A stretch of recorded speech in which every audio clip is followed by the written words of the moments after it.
Հաղորդման հովանավորն է «Տուն դեպո կահույքի խանութ սրահը»։ Հաղորդման հովանավորն է Dream Park հյուրանոցառեստորանային համալիրը։ Հաղորդման հովանավորն է Աջափնյակ բժշկական կենտրոնը։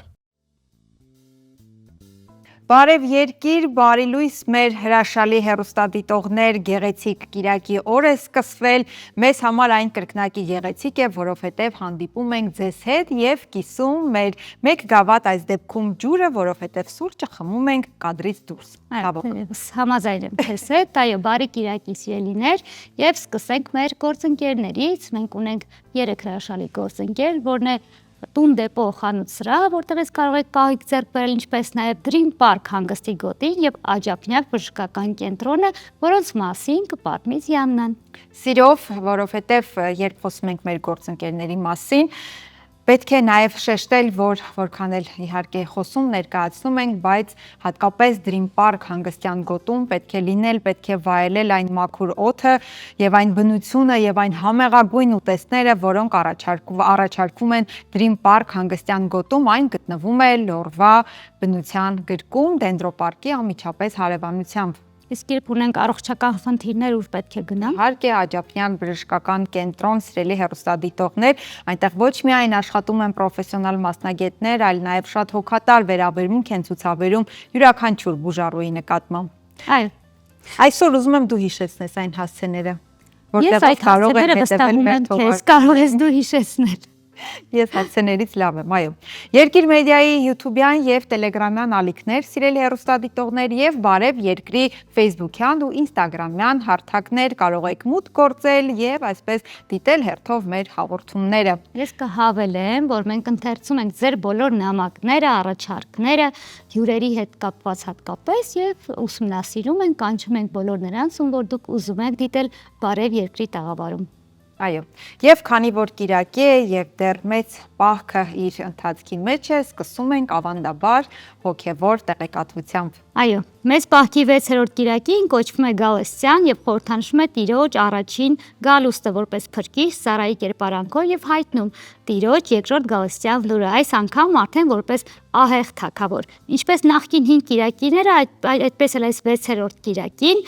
նույն շղթայի մասն է կազմում, որը 6-օրյա արարչության և 6 դարերի կատարյալ տիպն է։ Այս կիրակիով եզրափակվում է մեծ պահքի ոսկե շղթան, որով քրիստոնեական եկեղեցին իր հավատացյալներին պատում է Քրիստոսի երկրորդ գալուստի խորհրդի մասին։ Իսկ մյուս կիրակի արդեն կզրուցենք սքանչելի ծաղկազարդի մասին, կարծում եմ ամենագեղեցիկ տոներից մեկը։ Այո։ Այսօրը, սիրելի հեռուստադիտողներ, հատկանշական է նաև մեր մայրաքաղաք Երևանի համար։ 1877 թվականի մարտի 22-ին է Երևանին տրվել քաղաքի կարգավիճակ և կայսր Ալեքսանդր II-ի հրամանագրով պաշտոնապես դասվել ռուսական կայսրության քաղաքների շարքը։ Երևանի առաջին քաղաքագլուխ կամ քաղաքապետ է նշանակվել Թիֆլիսահայ Հովհաննես Ղորղանյանը։ Չմոռանանք, որ Երևանը որպես Էրեբունի ամրոց քաղաք հիմնադրվել է Վանի թագավորության արքա Արգիշտի առաջինի կողմից մեր թվարկությունից առաջ 8-րդ դարում Էրեբունի անվամբ։ Եվ հիշենք նաև, որ Երևանի անվան ծագման հետ կապված շատ ավանդություններ և վարկածներ կան, ըստ որոնց, օրինակ Երևան անունն առաջացել է համաշխարհային ջրհեղեղի ավարտին Արարատ սարի վրայից ցամաք տեսնելուց հետո Նոյի երևաց բացականչությունից կամ Երևանդաշատ քաղաքի անվան ձևափոխումից։ Սրանք սակայն հերկված տարբերակներ են, ամենահավանականն այն է, որ Երևան անունը առաջացել է Արգիշտիի հիմնած Էրեբունի քաղաքից, ըստ տեսության Էրեբունու բնակչությունը ժամանակի ընթացքում լքել է ամրոցը երկրաշարժից կամ այլ արհավիրքներից հետո, իր հետ տանելով նաև անվանումը։ Էրեբունի բառի ՌԲՆ-ն հնչյունափոխվել է ՌՎՆ, դառնալով Երևան։ Խորհրդային միության ժամանակ էլ եղել է առաջին քաղաքը, որն ունեցել է գլխավոր հատակագիծ։ 150,000 բնակչի համար նախատեսված քաղաքը ակադեմիկոս Ալեքսանդր Թամանյանի հեղինակածն է և հաստատվել է 1924 թվականին։ Մեր գեղեցիկ վարդագույն սքանչելի բնօրրան մայրաքաղաք Երևան։ Այո, երբ ուսումնասիրում ենք, դու սիրում ես Երևանը։ Իհարկե սիրում եմ։ Բոլորն են սիրում, հատկապես երևանցիները, եւ կարելի է հասկանալ նաեւ այն, որ Թամանյանը երբ հատակագծել է Երևանը, նա հաշվի առել, որ Երևանը նման լինի արևի, իսկ գիտես ինչու, քանի որ Բացի դրանից, որ փողոցները լինեն այնպիսին, որպիսի արևի ելքն ու մուտքը բոլոր տներում իրենց շողը ունենան, ինչպես նաև օդափոխանակությունը լինի այնքան բնականon, ինչպես այն ժամանակ էր եւ ոչ հիմա։ Եվ կարևոր է, որ 150,000 բնակչի համար էր ընդամենը, բայց իհարկե լավ է, որ մեր քաղաքը մարդաշատ է, հատկապես հյուրերով է մարդաշատ, բայց դա նաև իր բացասական կողմերն ունի։ Այս ուզում ասել, ես շատ հիանում եմ բոլոր մեր հյուրերով, բոլոր բնակիչներով, ինքս ծնվել, մեծացել, ապրում եմ Երևանում, բայց ես շատ կուզեմ, որ Երևանի բնապատկերը, Երևանի գեղեցկությունը, շինարարությունը այնքան հոգատար լինի, որ մենք հասկանանք, որ մեր սերունդներին փոխանցելու ենք դարավոր մեր մայրաքաղաք Երևանը, հաշվի առնենք նաև անվտանգության տեսանկյունից, չէ՞ որ այդքան շենքեր եւ այլն կարևոր են, որ բոլորը ունեն բնակարան, բայց պետք է հաշվի առնել Երևանի թե գեղեցկությունը, թե անվտանգությունը։ Եվ հաշվի առնել, որ բնակարաններն ու շենքերը կենսական նշանակություն պետք է ունենան եւ մարդիկ ապրեն, այլ ոչ թե ինչպես հիմա է արվում լինի սուտ բիզնես։ Շատ խոսեցինք այս թեմայի շուրջ, այսօր մարտի 22-ին, այո, կարծես կուտակված է, չէ՞։ Նշվում է նաև ջրային պաշարների համաշխարհային օրը կամ ջրի համաշխարհային օրը։ Ջրային ռեսուրսների համաշխարհային օր անցկացնելու գաղափարն առաջին անգամ հնչել է 1992 թվականին Ռիո դե Ժանեյրոյում ՄԱԿ-ի շրջակա միջավայրի պահպանության ու զարգացման համաժողովի ընթացքում, իսկ որոշումն ընդունվել է 93-ի փետրվարի 22-ին ՄԱԿ-ի գլխավոր վեհաժողովի կողմից։ Ջրի մասին խոսելիս էլ իհարկե հիշում ենք մեր երկիրն ու մեր քաղաքը,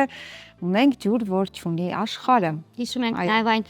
ցայտաղբյուրները եւ պուլպուլակները, ես միշտ առաջարկել եմ, որ պուլպուլակները լինեն փակելու հնարավորությամբ, որովհետեւ ես ափսոսում եմ այդ քաղցրահամ բոլորին Երևանի քաղաքապետարանին, օրինակ, բոլորին, որ խնդրում եմ հետեւողական եղեք, որովհետեւ մենք ունենք ամենաթանկ, ռեսուրսներից մեկը դա խմելու ջուրն է եւ նշենք նաեւ, որ աշխարհում գրեթե 1 միլիարդ մարդ ունի խմելու ջրից օգտվելու հնարավորություն, իսկ 2.5 միլիարդ դրա համար անհրաժեշտ սանիտարական պայմաններ։ Ուստի ջրի համաշխարհային օրը կոչված է հասարակության ուշադրությունը հրավիրել ջրային օբյեկտների վիճակի եւ խնդիրների վրա կապված վերջինիս վերականգնման պահպանության հետ, ինչպես նաեւ ձեռնարկել անհրաժեշտ քայլեր բնակչությանը խմելու ջրով ապահովելու ուղղությամբ։ Շարժվենք առաջ, սիրելի հեռուստադիտողներ, մեզանից շատերը, ովքեր անձնական ավտոմեքենա չունեն, ավտոբուսից են օգտվում կամ իհարկե տաքսի մեքենաներից եւ առավոտյան երբ արտանում ենք, աշխատանքի գնալիս առաջինում ենք տեսնում այդ դեպքում տաքսու վարորդներին։ Եվ որքան էլ գուցե տրամաբանությունից դուրս լինի, բայց շատ կարեւոր է, երբ այդ մարդը ունենում է լավ էներգետիկա, հատկապես հայ տաքսիստները, չէ, սիրում են զրույցի բռնվել։ Իսկ երբ հաճելի զրուցակից է լինում, առավոտը շատ լավ է սկսվում։ Ես զրուցել չեմ սիրում, բայց սիրում եմ, երբ նրանք գիտեն փողոցները, Երևանի փողոցները։ Այո, դա էլ մի ուրիշ խնդիր է, հետո կանդրադառնանք, ինչու էր այս ամբողջ նախաբանը, որովհետև մարտի 22-ին իրենց մասնագիտական տոնն են նշում նաև տաքսիստները։ Այսօր տաքսիստի միջազգային օրն է, 1907 թվականի մարտի 22-ին են Լոնդոնի փողոցներում հայտնվել հատուկ հաշվիչներով առաջին մեքենաները։ Վարորդներն այդ հաշվիչներն անվանում էին տաքսիմետր։ Թեև անիվավոր մեքենայով անցած հեռավորության ավտոմատի հաշվիչի արտոնագիրը դեռևս 1875-ին ստացել էր գերմանացի Վիլհելմ Նեդլերը, անվանելով իր սարքը տաքսանոմ, սակայն միայն 20 տարի անց մեկ այլ գերմանացի Ֆրիդրիխ Գրայները որոշեց այդպիսի սարքերը մասսայական կիրառության մեջ դնել։ Նշենք նաև, որ տաքսիների հայտնի դեղին գույնի հեղինակը ձեռնարկատեր Ջոն Հերցն է։ Ի սկզբանե տաքսիները կարմիր եւ կանաչ գույնի են եղել, բայց քանի որ դրանք այնքան էլ տեսանելի չէին մյուս մեքենաների կողքին, Հերցը որոշեց դրանք դեղին գույնով ներկել։ Շուտով նրա օրինակին հետևեցին նաև տաքսի ծառայություն մատուցող մյուս ընկերությունները եւ դեղինը դարձավ տաքսի մեքենայի դասական գույն։ Այո, այնպես որ Իդեպ ես սիրում եմ դասական հենց դեղինը, հատկապես չգիտեմ ինչու ինձ հիշեցնում է Նյու Յորքը, իսկ ես սիրում եմ, չեմ եղել, բայց սիրում եմ Նյու Յորքը։ Սիրում եմ։ Այո, ինչպես Երևանը դու ես սիրում եւ ես, այնպես էլ Նյու Յորքն ենք սիրում։ Շարունակենք եթերը սպորտային նորություններով, սիրելի հեռուստադիտողներ, Սերբիայում ընթացող ըմբշամարտի Եվրոպայի մինչև 23 տարեկանների առաջնությունում հայ ըմբիշներն իրենց լավագույն կերպ են դրսևորել եւ հայրենիք են վերադառնում մեդալներով ծանրաբեռնված։ Հունարոմեական ոճի ըմբշամարտի Հայաստանի մինչև 23 տարեկանների հավաքականի անդամ Սուրեն Աղաջանյանը ոսկե մեդալ է նվաճել 60 կիլոգրամ քաշային կարգի եզրափակիչում 9-0 հաշվով հաղթելով Վրաստանի ներկայացուցչին։ Մինչ եզրափակիչ հասնելը հայ ըմբիշը պայքարից դուրս էր թողել Ֆրանսիայի, Լեհաստանի եւ Դանիայի ներկայացուցիչներին եւ խոշոր հաշիվներով հիմնականում ավելի վաղ հունահռոմեական ոճում ոսկե մեդալակիր էր դարձել 130 կիլոգրամ քաշային Արամայիս Հարությունյանը, արծաթե մեդալ էր նվաճել 77 կիլոգրամ քաշային Սամվել Տերտերյանը, իսկ բրոնզե մեդալակիր էր դարձել 55 կիլոգրամ քաշային Մանվել Խաչատրյանը, բոլորին շնորհավորելով լինեք միշտ այդպես ուժեղ ու հաղթանակներով լի։ Իսկ Հայաստանի ազգային հավաքականի նախկին ավագ Ինտերի կիսապաշտպան Հենրիխ Մխիթարյանն էլ ավաղ վնասվածք է ստացել Ինտեր Ատալանտա խաղի ժամանակ։ Նա բուժզննում է անցել, որը հաստատել է վնասվածքը։ Նշենք, որ Մխիթարյանը կարող է բաց թողնել Ֆիորենտինայի դեմ Սերիա A-ի 30-րդ տուրի հանդիպումը։ Այսքանն էինք այսօր ձեզ համար առանձնացրել հաղորդման առաջին հատվածի համար, սիրելի հեռուստադիտողներ, իսկ հիմա պետք է դիտել տեսահոլովակ եւ շտապել դիմավորել արդեն հյուրերին։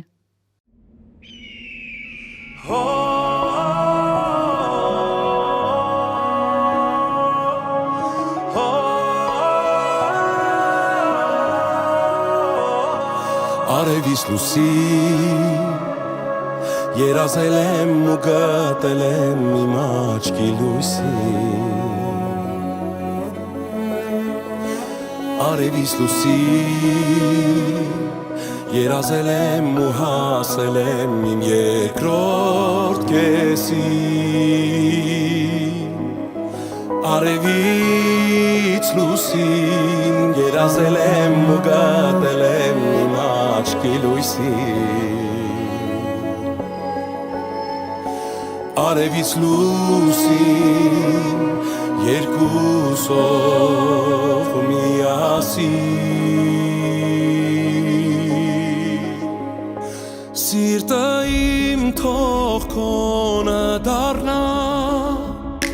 Քեզ կտամ թող քոնը մնա Սերը իմ պահիր քո սրտում Քեզ սիրեմ հավերժ իմ գրկում Կաղոթեմ սիրո ամպերին Իմ հեքիաթն ես իմ անթերին Դու բախտից նվեր ինձ հասած Երազանքն ես իմ երազած Արևից լուսին Երազել եմ ու գտել եմ իմ աչքի լույսին Արևից լուսին Երազել եմ ու հասել եմ իմ երկրորդ կեսին Արևից լուսին Երազել եմ ու գտել եմ իմ աչքի լույսին Արևից լուսին երկուսով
Բարև երկիր, բարև երկրի մարդիկ, մեր հաղորդման ընթացքը շարունակվում է եւ հիմա խոսելու ենք մի հետաքրքիր ցուցահանդեսից։ Հայ եւ ավստրիացի արվեստագետների հանդիպումից եւ համագործակցությունից ծնվել է խմբակային ցուցահանդես, որը թերևս մարտի 20-ից Հայարտ արդի արվեստի կենտրոնում է բացվել։ Մինչև ապրիլի 20-ը այցելուները հնարավորություն ունեն վայելել 22 ավստրիացի եւ 22 հայ արվեստագետի գեղարվեստական տպագրության, գեղանկարների եւ արվեստի այլ նմուշներ։ Եվ այս գեղեցիկ ու ստեղծագործ հանդիպումից թե ինչ է ծնվել, կփորձենք հասկանալ մեր հյուրերի հետ։ Նրանք արդեն մեր տաղավարում են նկարիչ արվեստագետներ Գրետա Հարությունյան, Հայկ Շահինյան, Բարի լույս եւ ցուցահանդեսի համակարգող Մարգարիտա Սիրունյան։ Բարի լույս, բարի գալուս մեր տաղավար։ Իհարկե գեղեցկուհիներին շնորհավորում ենք միամսյակի կապակցությամբ։ Մենք են Շնորհակալ ենք։ Ինչպես են աշխատանքներն ընթանում։ Բավական եռանդուն ձևով Արդեն սկսվել է, կարծում եմ, այո, լարված պահերը անցել են։ լարված պահերը, միաժամանակ լարված, միաժամանակ հաճելի պահերը արդեն անցել են եւ շատ ուրախ ենք, որ ամեն ինչը հաջողությամբ պսակվեց։ Խոսենք թերևս Հայարտը մշտապես առանձնանում է իր հետաքրքիր ցուցահանդեսներով, բայց խոսենք այս մեկի գաղափարի, համագործակցության, ինչպես ստացվեց, փոքրինչ պատմեք։ Գաղափարը ծագեց համագործակցությունը սկսվել է դեռևս 2025 թվականին, երբ Հայարտ կենտրոնի մշակույթների երկխոսություն կազմակերպության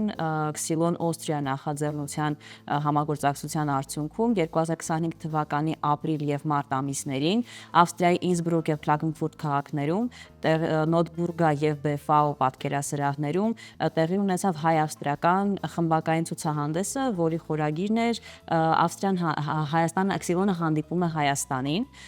որտեղ նույնպես ցուցադրվեցին հայ եւ ավստրիացի արվեստագետներ եւ այժմ պատասխան ցուցահանդեսը բացվեց Հայարտ կենտրոնում, որի շրջանակներում նույնպես համագործակցում ենք Xylon Ավստրիա նախաձեռնության հետ, մշակույթների երկխոսություն կազմակերպության հետ եւ իհարկե, քանի որ մենք գտնվում ենք Երևանի քաղաքապետարանի ենթակայության տակ,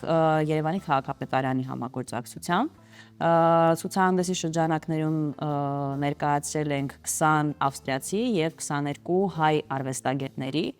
եւ գտնում ենք, որ այս ցուցահանդեսը շատ մեծ հնարավորություն է տվել ոչ միայն հայ եւ ավստրիացի արվեստագետների փորձի փոխանակմանը, այլ նաեւ ինչպես մեր մնացած բոլոր նախագծերի շրջանակներում հայ ժամանակակից արվեստը միջազգային համատեքստում ներկայացնելը, ինչը Հայարտ կենտրոնի ռազմավարական կարևոր ուղղություններից մեկն է։ Մարգարիտա, քանի որ ավստրիացի արվեստագետներ այստեղ ցավոք չունենք, բայց ունենք հայ արվեստագետներ, կզրուցենք իհարկե ձեզ հետ, բայց խնդրում եմ ասեք, թե ավստրիացի արվեստագետների ինչ աշխատանքներ են ներկայացված, արվեստի որ ճյուղն են ներկայացնում։ Ավստրիացի արվեստագետների հիմնականում ներկայացված են գեղարվեստական տպագրության գործեր, ունենք նաև 3 գեղանկար, բայց հիմնականում գեղարվեստական տպագրության գործեր են տարբեր տեխնիկաներով, փայտափորագրություն, լյունափորագրություն, վիմագրություն։ Իրենք եկել են այստեղ։ Շատերը ցավոք չկարողացան ներկա գտնվել ցուցահանդեսի բացմանը, բայց 4-ը ինչևէ հաղթահարելով բոլոր դժվարությունները եկել են արդեն։ Իսկ այդ երկխոսությունը գոնես Ես սիրում եմ խոսել համադրությունից, որովհետև տարբեր մարդկանց աշխատանքը համադրելը ամենաբարդ գործերից մեկն է։ Կասեք ինչով եք առաջնորդվել, ինչպես եք համադրել եւ մարդիկ, որոնք գալու են, ինչ են տեսնելու։ Ցուցահանդեսի շրջանակներում հնարավորություն ունենա մեր այցելում տեսնել մոտավորապես 145 աշխատանք բոլոր արվեստագետները միասին, որտեղ ներկայացված են եւ գեղանկարչություն, եւ գեղարվեստական տպագրություն, հայ արվեստագետների կողմից ընտրվել են եւ գեղանկարչական եւ գեղարվեստական տպագրության գրաֆիկական նկարներ, եւ համադրման հետաքրքիր կետն այն է, որ մենք փորձել ենք այնպես ցուցադրել նկարները, այսինքն ցուցահանդեսը այնպես կազմակերպել, որպեսզի իրոք այդ երկխոսությունը ստացվի եւ հայ եւ ավստրիացի արվեստագետները լինեն խառը սրահներում, այսինքն միասին համակցվելով իրար հետ եւ ոչ թե առանձին ըստ սրահների։ Դա ամենամեծ գաղափարներից մեկն է, քանի որ խոսքը գնում է փորձի փոխանակման եւ միասնական ցուցահանդեսի մասին, մենք այսպես համադրել ենք միասին, որպեսզի զուգակցվեն իրար հետ նկարները եւ նման լուծումով փորձեցինք եւս ցույց տալ այդ կապը եւ մշակութային երկխոսությունը։ Հայկ եւ Գրետա, խնդրում եմ պատմեք նախ իրար ճանաչում եք թե ոչ, ծանոթացել եք ցուցահանդեսի շրջանակներում եւ վերջապես ինչ աշխատանքներ եք դուք ներկայացնում։ Մենք ծանոթացել ենք ցուցահանդեսի շրջանակներում, իդեպ այդ իմաստով էլ շատ հետաքրքիր է նոր արվեստագետների հետ ծանոթանալ, շփվել, փորձի փոխանակում ունենալ, ու ամենակարևոր փաստերից մեկը եվրոպացի արվեստագետների հետ շփումն է ու այդ շփումը պահելը, որը հայ-արտը այդ ուղղությամբ աշխատում է, մենք ունեցանք նաև artist talk հանդիպում ավստրիացի եւ հայ արվեստագետների հետ։ Ուզում եմ առիթից օգտվել եւ շնորհակալություն հայտնել հայ-արտ կենտրոնի տնօրեն Սոնա Հարությունյանին հրավիրելու համար, իմ մասնակցության համար, որտեղ իմ համար իսկապես շատ հետաքրքիր ու պատասխանատու փորձառություն է այս ցուցահանդեսին մասնակցելը։ Իհարկե Աշխատանքներ եք։ ես մասնակցում եմ գեղանկարիչ եմ, մասնակցում եմ գեղանկարչական աշխատանքներով, 7 աշխատանքով, ու նաև հետաքրքիր փորձառություն է ինձ համար միջազգային հարթակ միջազգային արվեստագետների հետ ցուցադրվել, որովհետև ունեցել եմ փորձ on-line հարթակում, բայց այս ձևաչափով ինձ համար շատ հետաքրքիր է։ Եվ Հայկ, դուք ինչ մասնակցություն ունեք, ձեզ համար որքանով է կարևոր նմանատիպ ցուցահանդեսները։ Ինձ համար շատ կարևոր է նմանատիպ ցուցահանդեսները, նախ ուզում եմ նշել, որ հիմնականում կարելի ասել հայաստանյան մասշտաբով երևի եթե ոչ միակը, բայց բացառիկներից մեկն է, որը այսպես ասած կապող օղակ է հանդիսանում այլ երկրի արվեստագետների եւ հատկապես մեր երկրի հայ արվեստագետների հետ կապը պահպանելու, ինչպես նաև լինում են ծրագրեր, որոնց միջոցով կարողանում են հայ արվեստագետները մեկնել այլ երկրներ, այնտեղ ցուցադրություններ ունենալ եւ ինչպես նաև փոխադարձ, ինչպես այս դեպքում տեղի ունեցավ, մեր ավստրիացի արվեստագետները նաև ներկա գտնվեցին մեր երկրում եւ դա նաև մեր երկրի համար նաև հայ արտ կենտրոնի համար մեծ պատիվ է նման Ես ինքս աշխատում եմ գեղարվեստական տպագրության ոլորտում արդեն 6 տարի է, նաև գրաֆիկ գեղանկարիչ եմ, սակայն հիմնականում 6 տարիների ընթացքում ստեղծագործում եմ գեղարվեստական տպագրության միջոցով, այսինքն տարբեր տեխնիկաներ են, ինքը գեղարվեստական տպագրությունը իրենց ներկայացնում է տարբեր տեխնիկաներ, հիմնականում բարձր, խոր եւ հարթ տպագրական տեխնիկաներ են որոնց միջոցով ստեղծագործում են։ Լավ, իսկ ասեք սովորաբար նման ցուցադրությունները, ցուցահանդեսները եւ համագործակցությունները, հանդիպումները որքանով են կարեւոր մերօրյա արվեստի մարդկանց, նկարիչների, գեղանկարիչների համար։ Ինչ է դա ձեզ տալիս։ Մեզ տալիս է նման ցուցահանդեսները կարևոր փորձառություն առաջին հերթին թե մշակույթների այլ երկրների ներկայացնելով մերը եւ իրենց համեմատելու իմաստով եւ նոր հնարավորություններ ինչու ոչ կապերի իմաստով մեզ համար կարևոր փորձառություն է Գրետա ու ավելի կարևորը որ հենց մեր երկրում է դա տեղի ունենում, այսինքն այդ հարթակը արդեն ստեղծվել է այստեղ հրավիրելու դրսի արվեստագետներին եւ հնարավորություն ունենալու միասին փորձի փոխանակման Մենք ինչ կարողացանք եւ կարողանում ենք փոխանցել ավստրիացի արվեստագետներին։ Վստահ եմ, որ նրանք էլ մեզանից սովորելու ինչ-որ բան կունենան։ Իհարկե, այո, մենք տարածաշրջանային իմաստով գուցե մի քիչ այդքան էլ հարմար միջավայրում չենք մեր արվեստը ավելի պատշաճ ներկայացնելու կամ միջազգային ոլորտ կամ շուկա երևալու համար, իսկ այս դեպքում, երբ որ գալիս են դրսի արվեստագետները ու տեսնում են, ավելի շատ հնարավորություն է առաջանում իրենք ծանոթանալու իրենց ծանոթությունը մեր արվեստի հետ ու հենց արվեստի ներկայացուցիչների մասով, որովհետև ինչքան էլ որ տուրիստներ են գալիս մեր երկիր, բայց երբ որ գալիս են հենց արվեստի գործիչներ, իրենք ավելի ուրիշ աչքով են այդ ամեն ինչը տեսնում, ինչ են անում մեր արվեստագետները, շփումը ու ընդհանուր առմամբ նաև մեծ մեր արվեստագետներին նորից ճանաչելու իմաստով շատ հետաքրքիր է, թանգարաններ այցելելու եւ այլն։ Նման միջոցառումների միջոցով է հենց, որ ձեր նման երիտասարդ արվեստագետներն են շփման դուրս գալիս եւ ճանաչելի դարձնում իրենց աշխատանքները։ Հայաստանը գուցե տեղանքային առումով համարվում է ոչ այդքան հարմար, բայց մենք ունենք այո թե երիտասարդ, թե մեծ արվեստագետներ, ովքեր կարողանում են ճանաչելի դարձնել եւ ուրախ ենք, որ դուք էլ հիմա մասնիկն եք այդ ամենի։ Հիշեցնենք, որ մինչև ապրիլի 20-ն է բաց լինելու ցուցահանդեսը Հայարտ Արդի արվեստի կենտրոնում սիրելի հեռուստադիտողներ, լավ առիթ է երկխոսելու ինչպես հայ արվեստագետների, ինչպես հասկացաք, այնպես էլ ավստրիացի շնորհակալություն ձեզ հետաքրքիր զրույցի համար։ Ես հիշեցնեմ, որ մենք հյուրընկալել էինք նկարիչ արվեստագետներ Գրետա Հարությունյանին եւ Հայկ Շահինյանին, ինչպես նաեւ ցուցահանդեսի համակարգող Մարգարիտա Սիրունյանին։ Մենք շատ հաճախ ենք սիրում մեր հաղորդման շրջանակում նաև ձեզ տեղեկացնել օգտակար սննդակարգի մասին եւ այսօր եւս բացառություն չէ, մեր օգտակարը էջում առանձնացրել ենք բազուկի օգտակար հատկությունները։ Եկեք դիտենք տեսանյութը եւ վերադառնանք։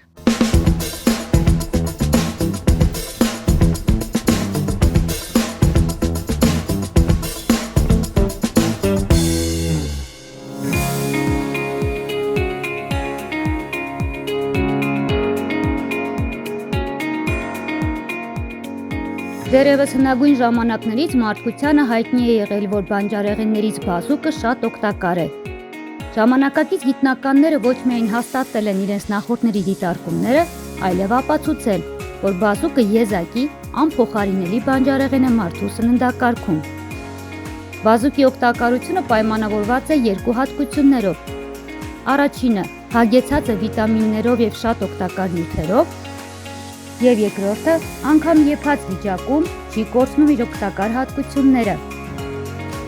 Բազուկը հարուստ է օգտակար միկրոտարերով, վիտամիններով, միներալներով, օրգանական թթուներով։ B խմբի վիտամիններն անփոխարինելի են սիրտանոթային հիվանդությունների եւ նյարդային համակարգի խնդիրների դեպքում։ Բազուկը պարունակում է երկաթ, յոդ, ցինկ, կալիում, մագնեզիում, մանգան, ֆտոր, ֆոսֆոր, պղինձ։ Դետայինի շնորհիվ բազուկը համարվում է հիպերտոնիայի, ճարպակալման դեմ պայքարի միջոց, բարելավում է լյարդի աշխատանքը։ Բազուկի պարբերական օգտագործումը լրացնում է օրգանիզմում երկաթի պակասը, նվազեցնում սակավարյունության առաջացման հավանականությունը։ Ֆոլիկաթթուն ևս դրական ազդեցություն ունի նյարդային համակարգի համար, հատկապես անհրաժեշտ է հղիներին, նպաստում է պտղի զարգացմանը։ Ցածր կալորիականությունը թույլ է տալիս, որ բազուկը ներառել դիետիկ սննդակարգում, այն նաև օգտակար է փորկապության դեպքում։ Կարևոր է հիշել, որ եփած բազուկի գլիկեմիկ ինդեքսը 2 անգամ բարձր է հումի համեմատությամբ։ Հետևաբար, շաքարային դիաբետ ունեցողները պետք է սահմանափակեն օգտագործումը։ Ստամոքսի թթվայնության բարձրացման խնդիր, միզաքարային հիվանդություն ունեցողները ևս պետք է սահմանափակ օգտագործեն բազուկ։ Բազուկի օգտագործումը պետք է սահմանափակեն նաև բոլոր այն մարդիկ, ովքեր ունեն օստեոպորոզ կամ հակում, քանի որ բազուկը խոչընդոտում է կալցիումի յուրացումը։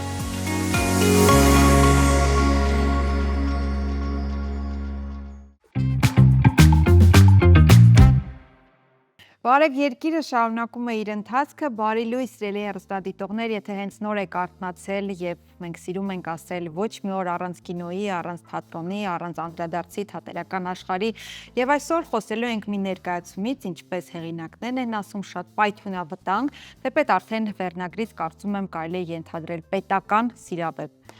Լսել էինք ճամփորդական սիրավեպ, լսել էինք, չգիտեմ, արձակուրդային սիրավեպ, բայց պետական սիրավեպի մասին դեռ չենք լսել։ Թեման պարտադրող էր, չգիտեմ։ Այո, շատ Դա կպարզենք այժմեական, մերօրյա, Գուցե։ ակտուալ։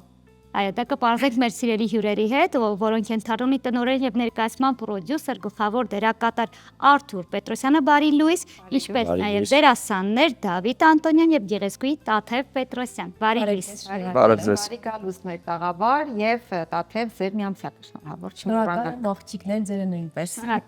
Ձերը նույնպես բոլոր։ Այո, շնորհակալ։ Մենք շնորհակալ ենք հյուրընկալելու համար, հրաշալի մթնոլորտած ձեզ մոտ։ ձեզ անխափան եթեր եք մաղթում ու սա հերթական մեր այստեղ այցն է ձեզ մոտ ուրեմն նորից շնորհակալություն Կրկին շնորհակալություն որ մեզ չեք Իհարկե շնորհակալություններից անցնենք արդեն ավելի շոշափելի դաշտ մոռացանք ասել որ ներկայացումը լինելու է թատրոն կայարանում մարտի 26-ին 27-ին 29-ին հուսանք ոչինչ չի փոխվել 26, 28, 29 ճիշտ ասացին դե հարգելի սիրելի Արթուր խնդրում եմ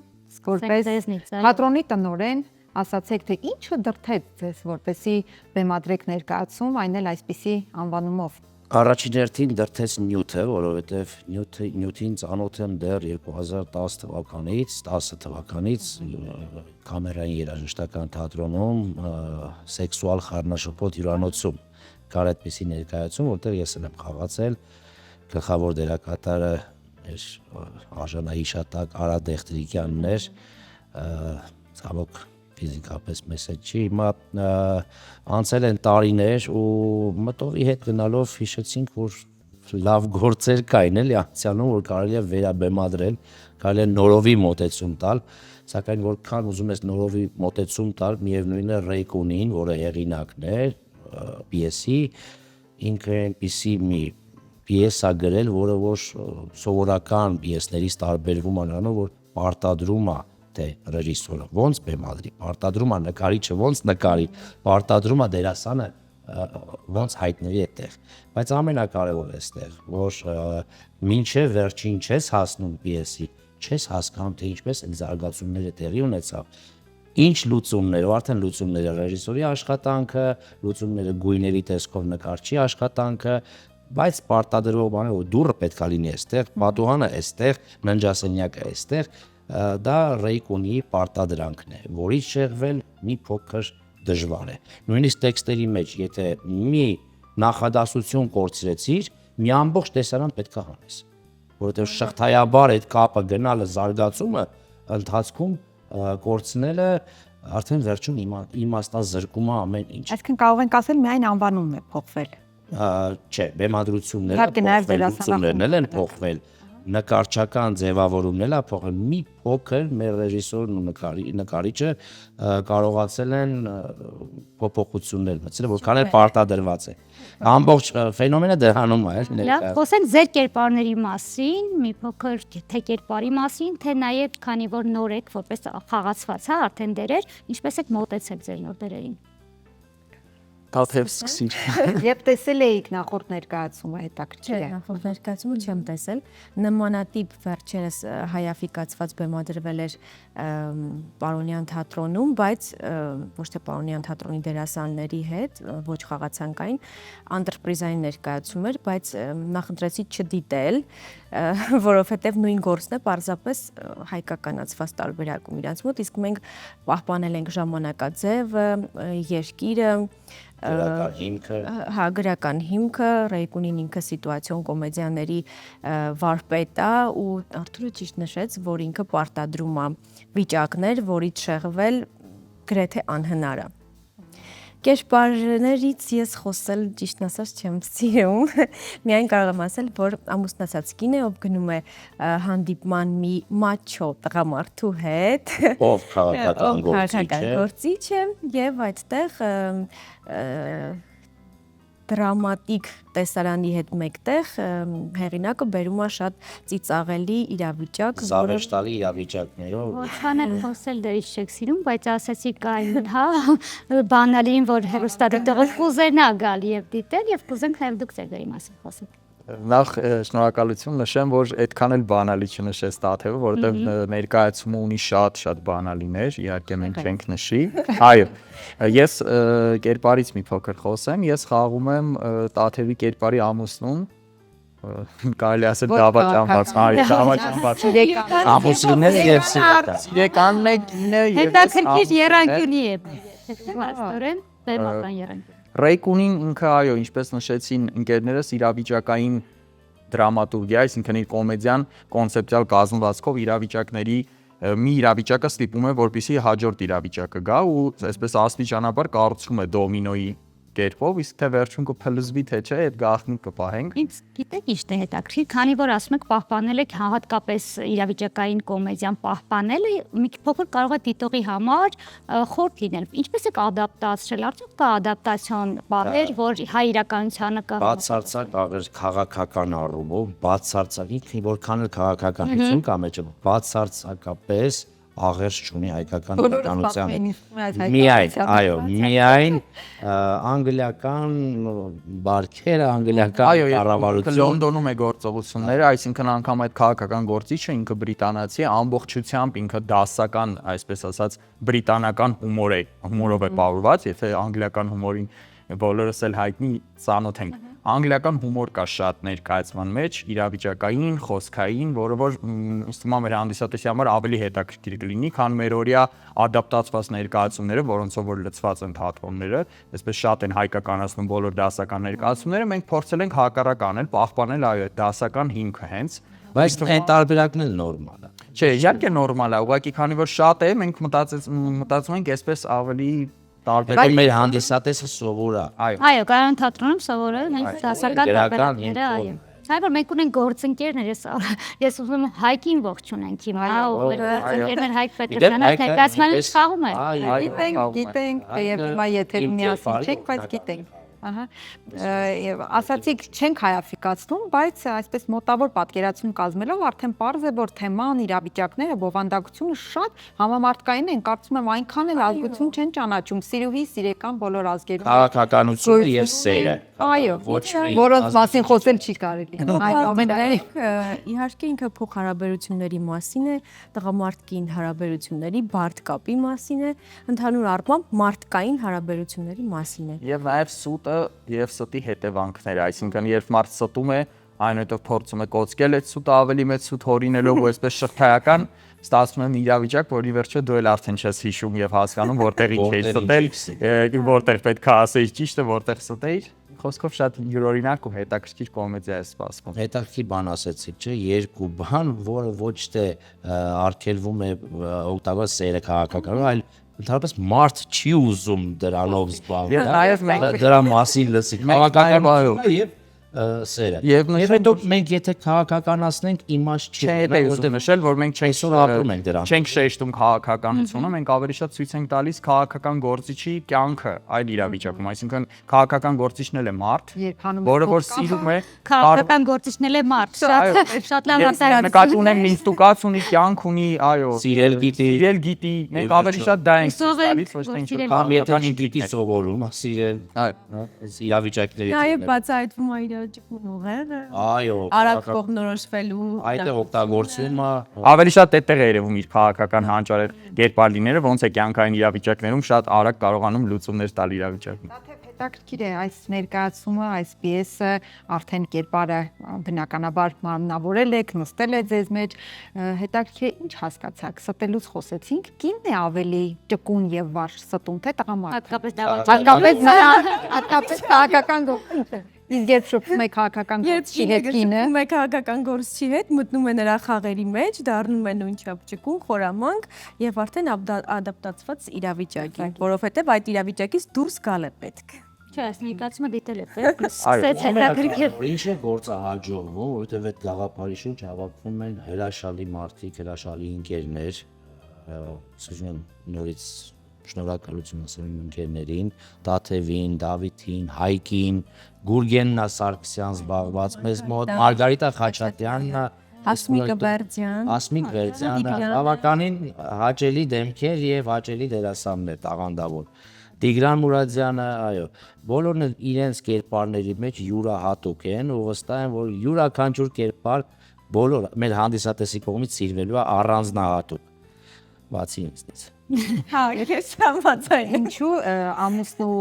կերպարը, ամուսնու անցած ճանապարհը եւ ապրումներն ավելի հաճելի են, քան ծերը։ Կերպարի առումով։ Նախ ինձ մոտ այդքան էլ չի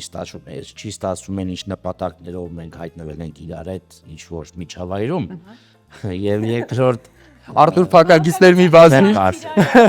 փորձում է բացել չի ստացվում։ Ներկայացումը երկու գործողությամբ է, անտրակտով, ընդմիջումով Ստախոսն է։ Կարելի ասել էս պիեսի միակ կերպարը, որը որ չի ստում, իմ կերպարն է։ Անկեղծ։ Միամիտ անկեղծ մարդ, ով որ հայտնվում է ինչ որ սուտ ասանների։ Եկանք նրան, որ միամիտ տղամարդկանց դավաճանում են, պաստորեն անկեղծ տղամարդկանց։ Շատ ամբողջորկոր հայտարարություններ Արմինե։ Եվ այդ մեր խմբի մեջ իրենց կարևորագույն տեղն ունեն բեմադրիչը Կարապետ Քարաջյանը, նկարիչը Մարիամ Մուրադյանը եւ ունենք մի պար ընդամենը մեջը, որտեղ էլի չեմ ասում, ովքեր են պարում, Այելիտա Գևորգյանն է։ Եվ մեր մնացած ընկերները, ովքեր գտնվում են կուլիսներից այն կողմ։ Այո, տեխնիկական անձնական։ Սպասարկում են ամբողջ ներկայացումը մի մարդու անկեղծ եմ ասում, մի վայրկյան շեղվենք ներկայացման գծից, կտապալվի ամեն ինչ։ Բացենք կորցնի իմաստը, կտապալվի ներկայացումը։ Դրա համար ուշադրություն պետք է տալի մոտավորապես 2 ժամ, չէ՞։ 2 գործողություն։ Դες պիես ազգոտեպար։ Կայրանի մյուս ներկայացումներից հենց այս մեկը ինչով է առանձնանում։ Այս մեկը իր կշիռով, իր ծավալով, հա, նաև ծախսով։ Չէ։ Թատրոն կայարանում բազմաժանր ներկայացումներ ունենք, թե տեխնիկային, թե մանկական, թե պատանեկան եւ նաեւ այո մեծահասակների։ Այս ներկայացումը կարելի ասել տարբերվում է նրանով, որ լինելով կոմեդիա ավելի ծավալուն է, ավելի մասշտաբային պրոյեկտ է, որը մենք փորձում ենք կյանքի կոչել։ Եվ կարծես թե ստացվում է ու սպասում ենք մեր հանդիսատեսին, իդեպ առաջին ներկայացումը բացեցինք, արձագանքները բավականին շատ էին, վաճառքներ սկսեց, արդեն մենք ամրագրումներ ունենք, տեղեր ունենք, վաճառված տոմսեր ունենք, դրա համար զգալով առաջինի ընթացքը բացեցինք եւս 2 ներկայացում, 26-ին, առաջնախաղն 28-29։ Հետո կլինի խաղացանկային Անպայման լինելու է խաղացանկային ամեն ամիս կունենա բոնե մեջ ներկայացում։ Տաթև հետաքրքիր է ձեր կերպարի հետ հաշտեք, համերաշխ եք, համաձայն եք։ Եթե հանկարծ լինեիք նման իրավիճակում, դուք ինչպես կվարվեիք։ Միանշանակ ես արդարացնում եմ իմ կերպարին, հաշտեմ իր հետ, որովհետև ամեն դեպքում կան ներքին խնդիրներ, կնոջը անհանգստացնող եւ նպատակը գալու, այլի պիտի մի փոքր բացեմ փակագծերը, ստիպված նպատակը գալու ավելի շատ խոսելու, զրուցելու, լսված լինելու, կնոջ համար դա շատ կարևոր է։ Ինձ թվում է ես հաշտեմ եւ արդարացրած եմ իմ կերպարին միանշանակ։ Իսկ ով էլ հայտնվել իմ կերպարի իրավիճակում, կվարվեր այդպես, ինչպես որ Ռիչարդ Ուին։ Եվ ինչպես ասում է Կոստանտին Ստանիսլավսկին, դուք պետք է ձեր կերպարի ադվոկատը լինեք, իրավապաշտպանը, այնպես որ բոլորս էլ մեր կերպարները իր չափով փորձում ենք արդարացնել իրենց պահվածքը ու ինչու են իրենք Եվ որ նրանց էլ ասի հավատում են։ Մակերեսային այդպես դիտեմ, ասեմ, ու ամուսնացած կինը գնում է հյուրանոց եւ այլն, այդպես չի, բայց երբ որ ավելի խորքային ես ճանաչում, հասկանում ես, այստեղ կնոջ ամբողջ էությունը եւ բնականաբար արդեն արդարացում է ինքնին։ Եվ իրականում մեր կյանքում շատ դեպքերում կանայք ծածկադմփոց են անում իրենց ապրումները, զգացմունքները եւ նման ներկայացումների միջոցով գուցե շնորհիվ գտնեն իրենց ներքին հարցերի լուծումները եւ տան պատասխաններ ինչու ոչ։ Այո։ Երբ որ սկզբից նշեցինք այո անգլիական կոմեդիա, ես նաեւ ավելացնեմ այն միտքը, որ մեր հայերի նիստուկացի մենթալիտետի մեջ գուցե լինեն գծեր, որոնք հայերի համար օտար լինեն հայ իրականությանը, այդտեղ անգլիացիների համար, եվրոպացիների համար դրանք ավելի հեշտ են հարթվում, կան հեշտ են այդ իրավիճակները ընկալվում։ Թերևս հայերն են արդեն բազմաժանր իրականության մեջ ապրում եւ կարծում եմ այս ներկայացման թեման, եթե հանդիսատեսը բուրըն արձագանքել է ինչպես փաստեցիք, նշանակում է հետաքրքրում է, այնպես որ պետք է գալ, պետք է դիտել եւ սեփական եզրահանգումներ անել։ Իդեպ տոմսերը կարող են ամրագրել, գալ տեղու վճարել, կանխիկ եւ անկանխիկ, ինչպես իրենք ուզեն, կարող ենք հեռախոսահամար նշել, որ հիմա միգուցե ուզում են ամրագրել տոմսեր։ Մեր Facebook-յան էջը կա։ Մենք ունենք Facebook-յան, Instagram-յան էջ 099 95 95 04։ Պարզապես հիշեք այս համարը։ Այս համարը հիշեք եւ Եվ նշանակ թատրոն կայարանը գտնվում է Սասունցի Դավիթ կայարանի արձանի հենց հարևանությամբ։ Տիգրան մեծ 80/1 մեքենաները կայացնելու խնդիր ընդհանրապես Բոլոր հարցերը լուծված են։ Դա ամենակարևոր բաներից մեկը տղամարդկանց, որ հանգիստ կարող է իրենց կանանց հետ գալ երեկոյան չեն ունենա խնդիր պարկինգի։ Եվ գալ վայելել ներկայացումը։ Այո։ կարող են ներկայացում դիտել ամուսիններով, սերերով, Սիրուհիների տանք չկա։ 16 տարեկանից բարձր բովանդակության առումով, հասկանալու առումով կարող են նայել 16 տարեկանից բարձր յուրաքանչյուր հանդիսատես։ Եվ այստեղ ունենք մենք հրավիրատոմս, որ ուզում ենք անպայման հրավիրել երկիր մեդիայի մեր հրաշալի հաղորդավարներին։ Շնորհակալություն, սիրով։ Ձեզ էլ դուք շնորհակալություն հայտնել հյուրընկալության համար, այս գեղեցիկ տաղավարում։ Սիրով, դրական էմոցիաները նաև փոխանցեցինք մեր սիրելի հեռուստադիտողին, հուսով ենք նրանք էլ կգան, կդիտեն, իրենց կարծիքները կարտահայտեն, թե դեր էջերում, թե մեր հաղորդման էջում, ինչու ոչ։ Եվ ընկերներ, մի նեղացեք, հրավիրատոմսեր չեն լինել։ Տոմսերը վաճառում են, մենք մասնավոր թատրոն ենք, չունենք աջակիցներ, մեր միակ աջակիցը մեր մեկ հանդիսատեսն է, ով գնում է տոմս եւ ներդրում է անում թատրոնի զարգացմանը։ Եվ այսպիսի ներկայացումներն Եվ ապացույց են, վայելները որ իսկապես ներդրումը արդարացված էր։ Շնորհակալություն, շատ գեղեցիկ եւ այսպես արդեն սպասումով լի եմ, թե ինչ պետք է լինի։ Ձեզ հաջող ընթացք։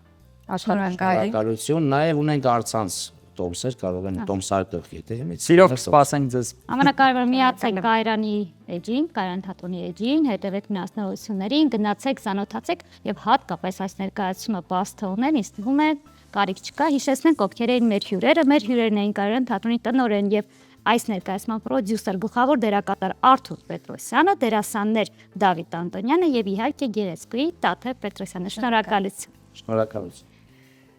Չմոռանանք, այո, ես արդեն մոռանում եմ հիշեցնել, որ խոսում էինք պետական սիրավեպ ներկայացման մասին 26, 28, 29 մարտի առայժմ, բայց լինելու է այն խաղացանկային, այնպես որ կարող եք դեռ եթե չեք հասցրել տոմսեր ձեռք բերել եւ դիտել ներկայացումը, շարունակեք մնալ մեզ հետ։ Բարև երկիրը շարունակում է իր ընթացքը եւ ավանդաբար մեր կիրակի եթերների ժամանակ միշտ տեղ է գտնում բժիշկ Արթուր Մանուկյանը, այս պահին առողջ երկիրն է բժիշկ Մանուկյանի հետ եւ այս շաբաթ բժշկի հյուրերն են պլաստիկ վիրաբույժներ Սոնա Հովանեսյանը եւ Իրինա Հովեսյանը, կարծում եմ շատ հետաքրքիր հարցազրույց է լինելու եւ հետաքրքրելու է հատկապես կանանց։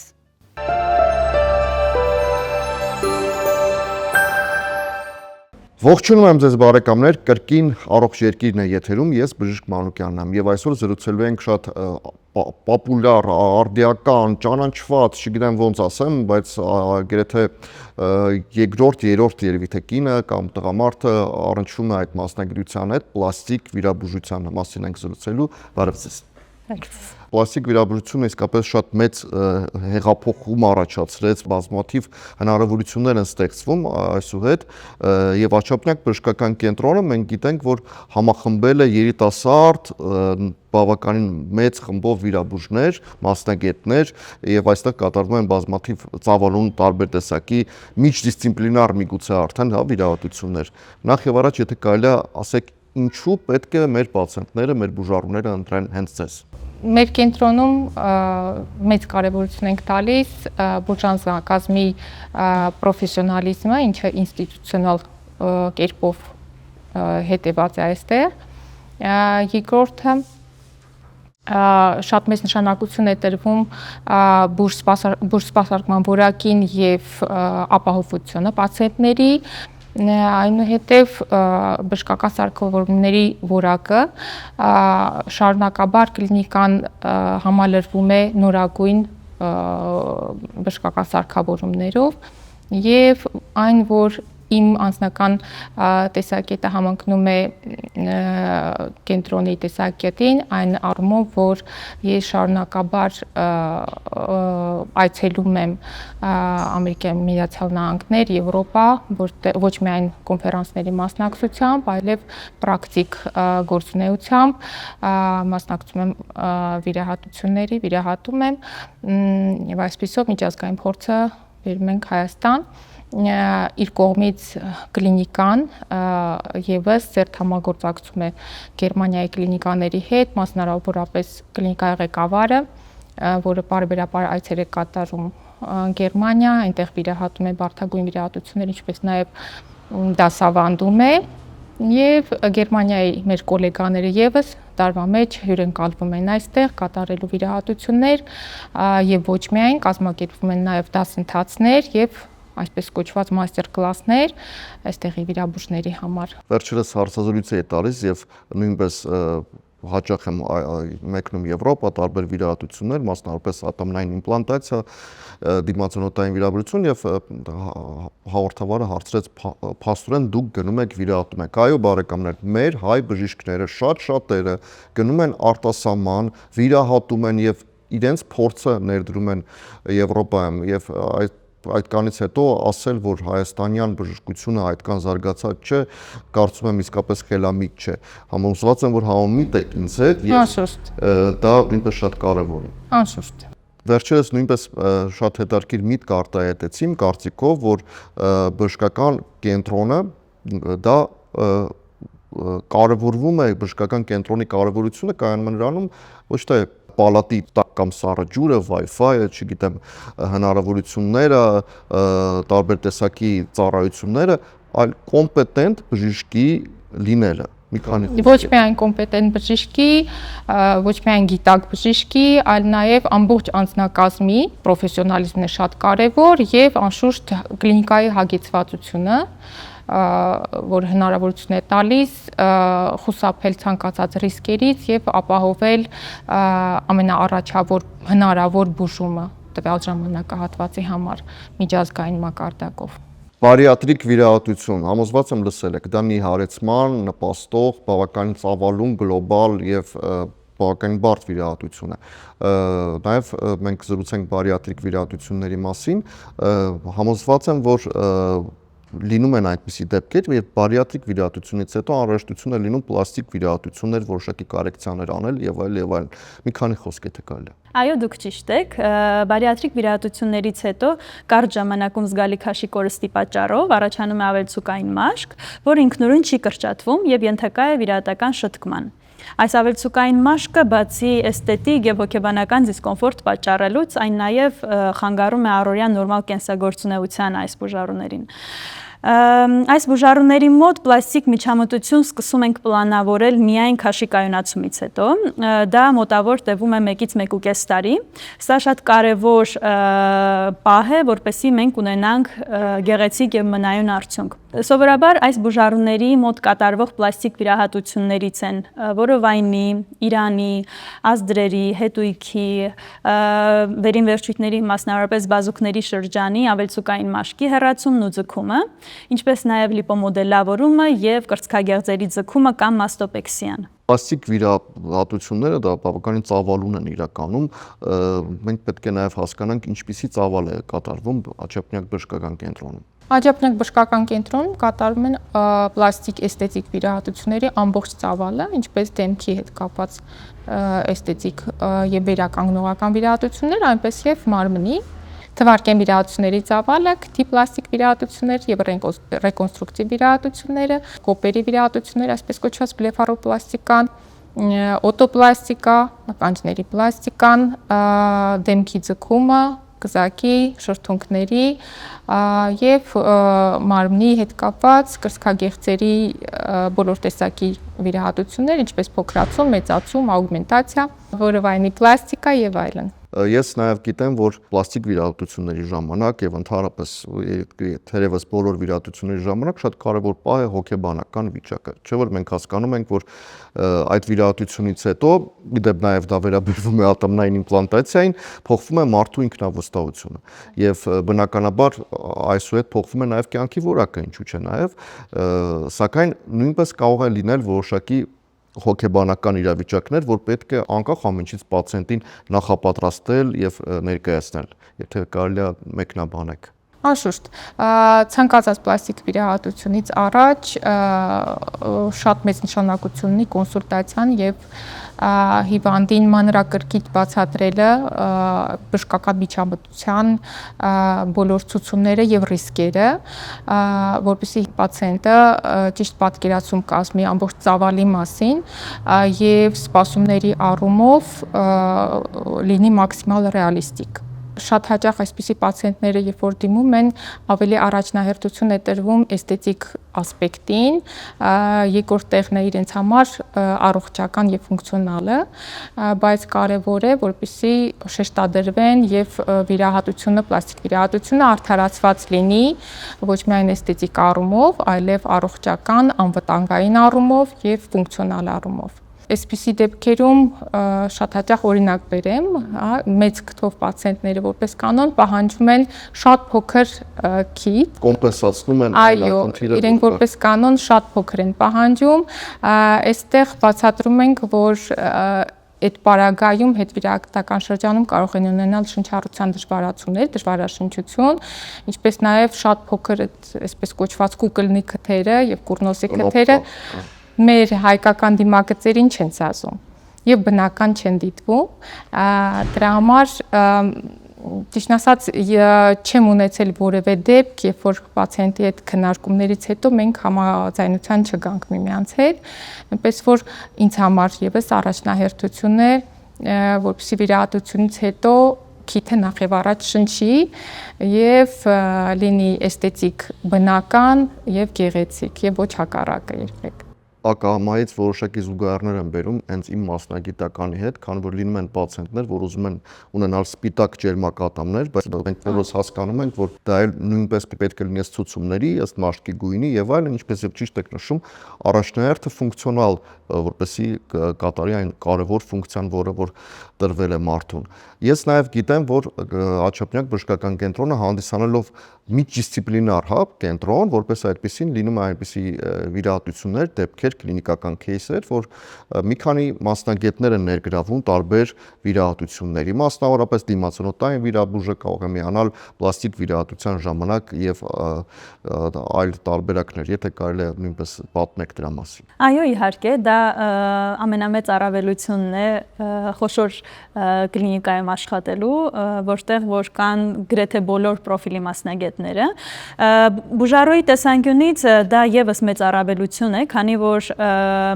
միևնույն ժամանակահատվածում հնարավոր է համատեղել 1, 2, երբեմն 3 վիրահատություններ եւ վերականգնողական շրջանը ավելի օպտիմալ օգտագործել։ Իհարկե կախված է վիրահատությունների ծավալից, միանշանակ չենք գերազանցում թույլատրելի սահմանը, անվտանգ սահմանը, այդպիսով կարողանում ենք համատեղել մի քանի վիրահատություններ, ճիշտ նշեցիք դիմացնոտային, պլաստիկ վիրահատություններ, հաճախ օրինակ կարող եմ բերել աբդոմինոպլաստիկայի դեպքում, այսինքն որովայնի ավելցուկային մաշկի հեռացման վիրահատության դեպքում, երբ ունենում ենք օրինակ ճողվածքներ, այս դեպքում կատարվում է նաև ընդհանուր վիրաբույժի հետ համատեղ, դա իր պրոֆիլն է, ընդհանուր վիրաբույժը կատարում է իր աշխատանքը, որից հետո մենք շարունակում ենք մեր աշխատանքը, սա շատ լավ հնարավորություն է ստեղծում եւ իրոք ազդում է նաև մեր արդյունքի վրա։ Պրոտոկոլային մոտեցում շատ կարևոր է, այսինքն ուղեցույցային ամեն մի վիրահատություն, ամեն մի հետազոտություն, ամեն մի բուժում եւ ամեն մարդ անհատականություն է եւ պետք է անհատական մոտենալ այդ հարցին։ Եղեք առողջ։